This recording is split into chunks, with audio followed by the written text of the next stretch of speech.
नमस्ते मेरे प्यारे बच्चों। आज हम लोग पढ़ेंगे पाठ संख्या 7 मेरी किताब। हमने थोड़ा सा जरूर इसे पढ़ा था, लेकिन चलिए आज फिर से शुरुआत से हम लोग पढ़ते हैं। बच्चों, ये कौन है? ये है वीरू। अभी आपको स्क्रीन पे एक रेड कलर का सर्कल दिख रहा है, ऊपर नीचे हिलता हुआ। बेटा, ये रेड कलर का सर्कल पॉइंटर जिधर भी जाएगा आप इसको फॉलो करेंगे, आप वहां पर देखेंगे। ठीक है। ये कौन है? ये है वीरू की माँ। और ये कौन है? ये है वीरू की मौसी, यानी वीरू की माँ की बहन। तो वीरू की माँ ने वीरू को एक संदेश देकर अपनी बहन के पास भेजा। बच्चों, संदेश क्या होता है? संदेश आपकी बात जो आप दूसरे तक पहुंचाना चाहे, वही है संदेश।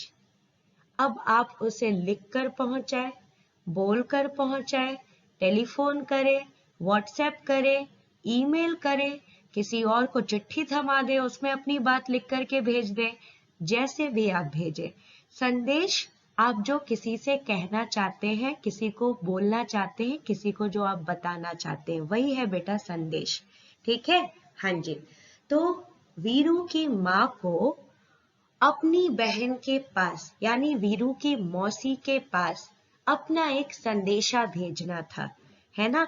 तो उन्होंने क्या किया? एक कागज लिया और उस कागज के ऊपर उन्होंने अपनी बात लिख दी और वीरू को वो कागज थमा दिया और कहा, बेटा वीरू, आप मौसी के घर जाओ, ये मेरा संदेशा लेकर के। आप मौसी को ये कागज थमा देना, मौसी इस पर लिखी हुई बात को पढ़ लेंगी और उनको पता चल जाएगा कि मैं उन्हें क्या कहना चाहती हूँ। ठीक है? जब वीरू मौसी के यहाँ पर गई तो मौसी ने बड़े प्यार से वीरू को घर के अंदर बुलाया और उसे बैठक में ले गई। बच्चों, बैठक किस जगह को कहते हैं? हमारे घर का वो कमरा, जैसे आप इंग्लिश में शायद ड्राइंग रूम कहते हो, फर्स्ट रूम कहते हो, लिविंग रूम कहो, जहां पर बेटा हम लोग बैठ करके बातें करते हैं, खेलते हैं, कभी कभार टीवी देखते हैं, है ना? वही है बैठक। हाँ, तो मौसी जो है वो वीरू को बैठक में ले गई। बैठक में कदम रखते ही, कदम मतलब पैर, तो जैसे ही वीरू बैठक में घुसी, बैठक में अपने कदम रखी, वह अचरज में पड़ गई। अचरज मतलब आश्चर्य होना। हमें अचरज, आश्चर्य कब होता है?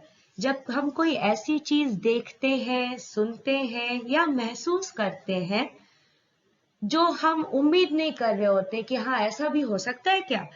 तो वीरू जैसी ही बैठक में गई तो उसने ऐसा क्या देखा कि वो अचरज में पड़ गई? बेटा, वहां पर नीचे से लेकर ऊपर तक किताबों से भरे खानों वाली 2 लंबी दीवारें थीं, जिसे देखते ही वीरू कहती है, बाप रे, इतनी सारी किताबें। देखिए बेटा, आप यहाँ पर देख रहे हैं ना पिक्चर में, ये देखिए यहाँ नीचे से लेकर के ऊपर तक, ये देखिए एक तरफ की दीवार है ना, कितनी लंबी दीवार है ये और ऊंची भी है ना। यहाँ देखिए नीचे से लेकर के ऊपर तक कितनी सारी किताबें, और इधर देखिए दूसरी तरफ की दीवार है, यहाँ पर भी देखिए कितनी सारी किताबें हैं। क्या लिखा है कि इन दीवारों में किताबों से भरे खाने थे। ठीक है? खाने मतलब क्या होता है? खाना खाने वाला खाना नहीं बच्चों, ये है खाना। बेटा, ये है बुक शेल्फ ना, आप देख रहे हो, किताब रखने के लिए यहाँ पर देखिए जगह बनी हुई है ना। तो इसी को हम लोग, ये जो किताब रखने के लिए जगह बनी हुई है, इसी को हम लोग खाना कहते हैं। यहाँ देखिए ये हो गया एक खाना, यहाँ पे कुछ किताबें रखी हुई हैं। देखिए ये नीचे में दूसरा वाला खाना, यहाँ पर भी कुछ किताबें रखी हुई है ना। तो बुक शेल्फ जो होता है, या फिर हमारे कमरे में बेटा और वार्डरोब्स होते हैं, अलमारियां होती हैं, उसमें खाने बने हुए रहते हैं चीजों को रखने के लिए।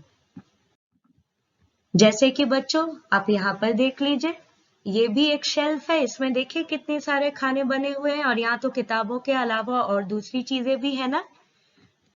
तो इतनी सारी किताबों को देख करके वीरू जो है वो अचरज में पड़ जाती है, अचरज से ठिठक जाती है और वो आंखें फाड़ फाड़ के देख रही है। इतनी किताबें, बाप रे, मोटी किताबें, पतली किताबें, लंबी किताबें, ओहो इतनी किताबें।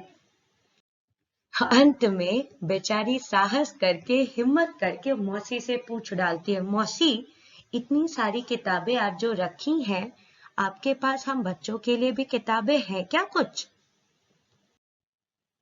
फिर मौसी कहती है, हाँ हाँ बिल्कुल है, बच्चों के लिए भी बहुत सारी किताबें हैं। ये देखो, ये वाला खाना जो है ना और ये वाला खाना, इसमें बच्चों के लिए किताबें भरी हुई है। वीरू फिर हैरानी से कहती है, इतनी ढेर सारी किताबें, मेरे पास तो इतनी किताबें है ही नहीं। मौसी ने कहा, कोई बात नहीं वीरू, यदि अगर तुम चाहो तो मैं तुम्हें पढ़ने के लिए कुछ किताबें दे सकती हूँ। तुम यहाँ से अपनी मनपसंद की किताबें चुन लो और ले जाओ, जाके पढ़ो। बताओ तुम्हें किस तरह की किताबें सबसे ज्यादा पसंद है, सबसे अधिक पसंद है? वीरू धीरे से मुंह लटकाकर कहती है, मौसी मुझे मालूम नहीं। तब फिर मौसी कहती है, अच्छा कोई बात नहीं, मैं तुम्हारी मदद करती हूँ तुम्हारी किताब चुनने में। मौसी एक किताब निकालती है और वीरू को दिखाती है, कहती है, वीरू देखो तो ये किताब कैसी है? वीरू उस किताब को देखते ही घबरा करके पीछे हटती और बोलती है, बाप रे बाप, इतनी मोटी किताब, ना बाबा ना, मैं तो इतनी मोटी किताब पढ़ने वाली नहीं। तब फिर मौसी जो है वो उसे सुझाव देती है, अच्छा चलो चलो चलो, ये मोटी किताब नहीं पसंद है तो जरा देखो तो तुमको इस तरह की किताब पसंद है? देखो जरा पन्ने उलट के देखो, है ना? वीरू क्या कहती है? कहती है, नहीं मौसी, ये किताब जो है ये तो बहुत बड़ी है, ये तो मेरे स्कूल बैग, मेरे बस्ते में अटेगी ही नहीं।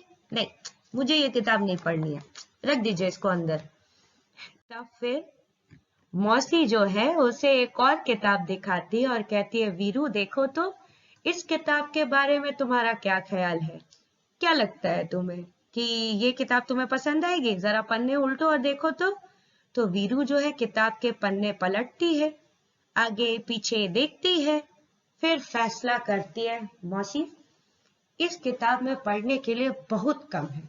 देखिए ना, इतनी छोटी छोटी तस्वीरें, इतने छोटे छोटे चित्र इसमें दिए हैं, कितनी पतली किताब है ये, ना मैं ये भी नहीं पढ़ूंगी।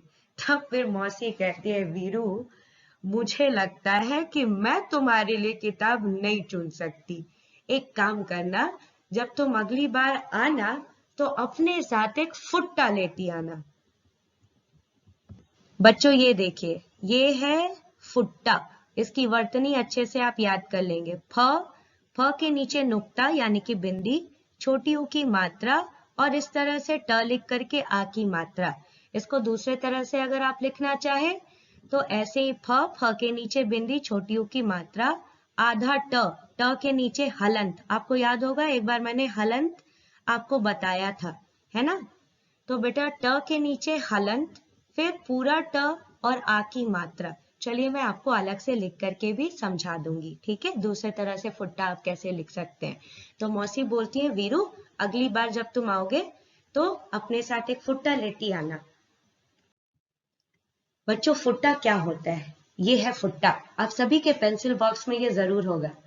अच्छा, आप लोग इसको स्केल कहते हो, रूलर कहते हो?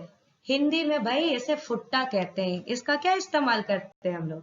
इससे हम लोग स्ट्रेट लाइन, सीधी रेखा खींचते हैं ना। और क्या करते हैं इससे बेटा? इसका काम नापने के लिए भी होता है ना? इससे आप नाप सकते हो कोई चीज कितनी पतली है, कितनी मोटी है, कितनी लंबी है। आप चाहो तो अपने आप को भी नाप सकते हो कि आप कितने लंबे हो। ओके, हाँ जी।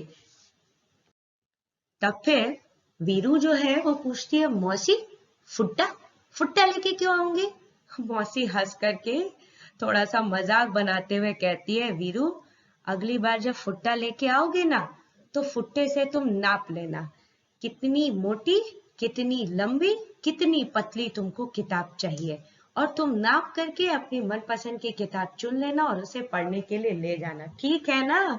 अब ये बात सुनते ही वीरू जो है वो थोड़ा सा शर्मा जाती है और झट से क्या करती है कि वहां पर एक मेज रखी हुई थी, उस पर अपनी माँ के द्वारा भेजा गया संदेश वाला कागज रखती है और भाग खड़ी होती है, भाग जाती है शर्म से वो, ठीक है, शर्मा जाती है वो। बेटा मेज किसे कहते हैं? ये है मेज। अब समझ गए मेज किसे कहते हैं? इंग्लिश में क्या कहते हो? इंग्लिश में you call it a table. Maths वाला टेबल नहीं, 2 1 2 वाला नहीं।